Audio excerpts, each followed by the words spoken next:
শোন ভাইয়া, পৃথিবীটা কিন্তু গোল ভাইয়া। পৃথিবীটা গোল, এটা তোমার মনে রাখতে হবে। তুমি যা করলা আজকে বরিশালের সাথে, এটা তোমার মনে রাখতে হবে যে পৃথিবীটা কি গোল। নাহিদ জানাকে বলে দিও পৃথিবীটা গোল। গত ম্যাচে বরিশালের সাথে নাহিদ জানা ভাইয়া তামিমের স্ট্যাম্প ভেঙে দিতেছে, আর আজকে তুমি যেটা করলা সোহান ভাইয়া, মনে রাখো পৃথিবীটা গোল। দিন আমাদেরও আসবে। বরিশালের সাথে যাই করো, আমরা কিন্তু চট্টগ্রামের সাপোর্টার ভাইয়া, আমাদের সাথে এটা কইরো না। আমাদের হোস্ট আছে, জানো আমাদের হোস্টকে? ইয়াসা সাগর আমাদের হোস্ট। যাই হোক, আসল কথায় ফিরে আসি। আনবিলিভেবল একটা ফিনিশ আমরা দেখতে পেলাম নুরুল হাসান সোহানের ব্যাট থেকে। এটা অবশ্যই প্রশংসার দাবিদার। What a finish! আমরা আসলে কেউ আশাও করতে পারি নাই যে এরকম একটা ম্যাচ রংপুর জিতে যাবে। আর ইফতেখার আউট হওয়ার পরে তো মনে হলো যে না, ম্যাচটা রংপুর হেরেই গেছে, বা বরিশাল 100% শিওর যে তারা উইন হবে। বাট নুরুল হাসান সোহানের অসাধারণ এক কৃতিত্ব। এরকম ফিনিশ আসলে আমরা কখনো বাংলাদেশ ক্রিকেটে দেখি নাই এর আগে কখনো, যে লাস্ট ওভারে 20 রান প্লাস সেটা কেউ ওভারকাম করতে পারবে। বাট নুরুল হাসান সোহান যেটা করে দেখালো অবশ্যই প্রশংসার দাবিদার। আর সত্যি এটা এক অসাধারণ জয় ছিল রংপুরের জন্য। আর তাছাড়া আরও কিছু অনাকাঙ্ক্ষিত ঘটনা ঘটে গেছে, যেমন তামিম ইকবাল হয়তো এলেক্সেলসের প্রতি অনেকটা রেগে গিয়েছিল। খান সাহেব সহজে রাগে না, বাট সে অনেক রাগান্বিত হয়ে একদম তার দিকে তেড়ে গিয়েছিল। আরেকটা বিষয়, সেটি হচ্ছে শেখ মেহেদী কেন আউট হলো। যদিও আমরা দেখেছি বাধা দিয়েছিল নুরুল হাসান সোহান, বাট সেখানে শেখ মেহেদীকে আউট ঘোষণা করা হয়েছিল। এটা আইসিসি রুলস অনুযায়ী এটাকে বলা হয় অবস্ট্রাকশন বল। তো অবস্ট্রাকশন বলের এই রুলস অনুযায়ী এখানে বলা আছে যে যদি ক্যাচ আউট হয়, ক্যাচ আউটের ক্ষেত্রে স্ট্রাইক এন্ডে যে ব্যাটসম্যান থাকবে তাকে আউট ঘোষণা করা হবে। এখানে কে বাধা দিল সেটা দেখার দরকার নাই। যদিও বাধাটা দিয়েছিলেন নুরুল হাসান সোহান, বাট এটা যেহেতু অবস্ট্রাকশন বলের ক্যাচ আউটের ক্ষেত্রে, এই জন্য স্ট্রাইক এন্ডেড ব্যাটসম্যান শেখ মেহেদী তাকে আউট ঘোষণা করা হয়েছে। আর রান আউটের ক্ষেত্রে আবার বিষয়টা আলাদা। রান আউটের ক্ষেত্রে অবস্ট্রাকশন বলের রুলস অনুযায়ী যিনি বাধা প্রদান করবেন তাকে আউট ঘোষণা করা হবে।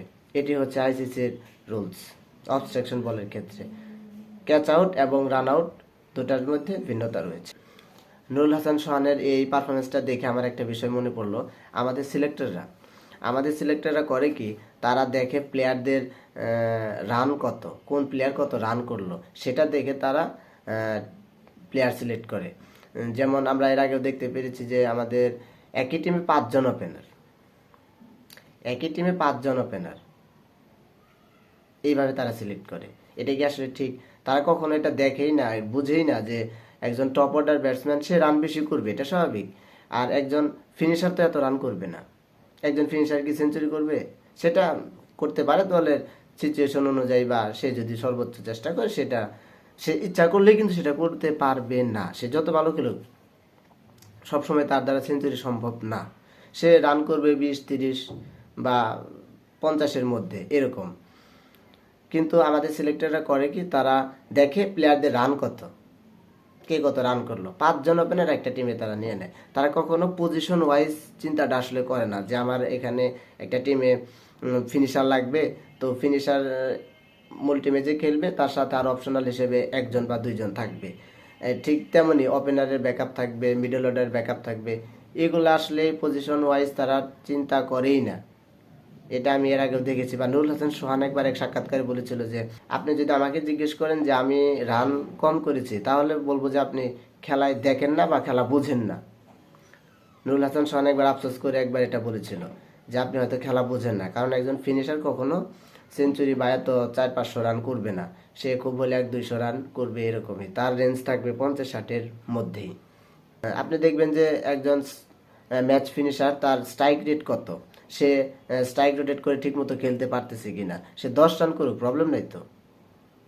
সে 10 রান করুক, তার 10 রান আর একজন টপ অর্ডার ব্যাটসম্যানের সেঞ্চুরি এক সমান হয়ে যেতে পারে। হ্যাঁ, যদিও এবারে বলছি না যে কারো 1 রান বা 10 রান সেটা কারো অবদান কম বেশি, এরকম না। সে 10 রান করলেও সে যে সিচুয়েশনে গিয়ে 10 রান করেছে, সে সময়ের মোমেন্টাম কেমন ছিল, তার রেসপন্সিবিলিটি কেমন ছিল, আর সে 10 রান সেটাও বেশি কার্যকরী অনেক সময় দলের জন্য। তো সামগ্রিকভাবে পজিশনের কথা চিন্তা করলে বোঝা যায় যে একজন ম্যাচ ফিনিশার কখনো টপ অর্ডার ব্যাটসম্যানের মতো রান করতে পারবে না। তো টপ অর্ডার ব্যাটসম্যানকে আপনি, হ্যাঁ, সে কত বল ফেস করতেছে, সে কত রান করলো, সেটা দেখে আপনি টপ অর্ডার ব্যাটসম্যান সিলেক্ট করতে পারেন। বাট একজন ম্যাচ ফিনিশারের ক্ষেত্রে আপনি রান দেখে যদি করেন তাহলে সেটা সম্পূর্ণ রং। আনোয়ার হাসান সোহান যেটা করেছে সেটা তো অবশ্যই প্রশংসার দাবিদার। আর আজকের ম্যাচে বরিশালও বেশ ভালো, ব্যাটিং বোলিং দুইটাই তাদের ভালো ছিল, পুরো ম্যাচটাই তাদের আয়ত্তেই ছিল। আর আমার এখানে মনে হয় যে একটা ছোট মিস্টেক হয়তো হয়েছে, সেটা ক্যাপ্টেনের। কারণ আমরা দেখেছি যে স্টার্টিং এবং এন্ডিং বা ডেথ ওভারগুলোতে আমরা সবসময় দেখি যে দলের মেইন বোলারদের হাতে বল দেওয়া হয়, কারণ ওই সময় সিচুয়েশনগুলা খুব ডিফিকাল্ট থাকে। আমরা এটা দেখে থাকি আর কি। সেখানে হয়তো লাস্ট ওভারে শাহিন আফ্রিদিকে বোলিং করালে হয়তো রেজাল্টটা ভিন্ন আসতে পারতো। বাট আমি জানি না লাস্ট ওভারে একজন পার্ট টাইম বোলারকে দিয়ে বল করানোটা আসলেই কতটুকু যুক্তিযুক্ত। একজন পার্ট টাইম বোলারের থেকে একজন মেইন বোলারের ভেরিয়েশন থাকে অনেক, সেটা আমরা বেশ ভালোভাবে জানি। আর এক্ষেত্রে লাস্ট টাইমে আসলে মেইন বোলারদেরকে দিয়ে বল করানো হয়, সে টেকনিক্যালি সবার থেকে এগিয়ে থাকে। আর বুদ্ধিদীপ্ত বোলিংয়ের মাধ্যমে সেখানে সে প্লেয়ারদের ডস করাতে পারে।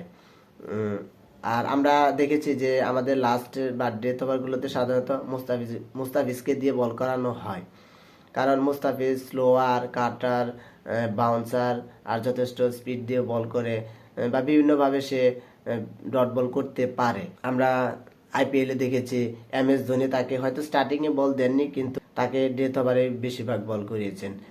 তো আমার মনে হয় এখানে ক্যাপ্টেনের একটু ছোটোখাটো মিস্টেক ছিল।